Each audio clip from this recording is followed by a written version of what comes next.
Hello students అందరికీ ఇది ఒక గుడ్ న్యూస్ అనేది చెప్పుకోవచ్చు. సో ఏపీ అండ్ తెలంగాణలో చూసుకున్నట్లయితే సో గవర్నమెంట్ నుంచి అఫీషియల్గా 3 డేస్ హాలిడేస్ అనేటివి అయితే ప్రకటించడం అయితే జరిగింది. సో వరుసగా 3 డేస్ హాలిడేస్ రావడం అయితే ఒక గుడ్ న్యూస్ అనేది చెప్పుకోవచ్చు. సో చాలామంది స్టూడెంట్స్ అయితే అడిగారనమాట. సో క్రిస్మస్కి మాకు అసలు హాలిడే ఉంటుందా లేదా ఒక క్లారిటీ అయితే ఇవ్వండి బ్రో అని అయితే చెప్పారు. సో ఇప్పుడే అఫీషియల్ అప్డేట్ అయితే రావడం జరిగిందనమాట. సో బోత్ ఏపీ అండ్ తెలంగాణలో చూసుకున్నట్లయితే స్కూల్స్ అండ్ కాలేజెస్కి అయితే వరుసగా 3 డేస్ అయితే హాలిడేస్ అనేటివి అయితే ఇచ్చారనమాట. స్క్రీన్ మీద అయితే గమనించండి గైస్. సో నేటి నుంచి స్కూళ్ళకు సెలవులు అట్ ది సేమ్ టైం మనకు కాలేజ్కి కూడా ప్రకటిస్తారు. సో క్లియర్గా అప్డేట్లోకి వెళ్ళినట్లయితే సో క్రిస్మస్ రోజు యాజ్ యూజువల్గా మనకు హాలిడే అనేది ప్రకటిస్తారనమాట ఎవ్రీ ఇయర్ చూసుకున్నట్లయితే. సో మరుసటి రోజు చూసుకున్నట్లయితే ఆప్షనల్ హాలిడే అనేది ఇవ్వడం జరిగిందనమాట.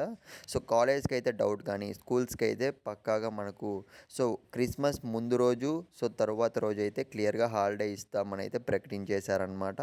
సో కొన్ని స్కూళ్ళల్లో ఆప్షనల్ అయితే తీసుకోవచ్చు, కానీ సో కొన్ని స్కూల్స్లో ఖచ్చితంగా అయితే సో 3 డేస్ వరుసగా హాలిడే అనేది ఇవ్వాలని అయితే మనకు గవర్నమెంట్ నుంచే సో క్లియర్గా అయితే గమనించండి. So AP and Telangana so government నుంచే మనకు అఫీషియల్ అప్డేట్ రావడం జరిగిందనమాట. సో 3 డేస్ అయితే వరుసగా హాలిడేస్ అనేది అయితే వచ్చేసాయి గైస్.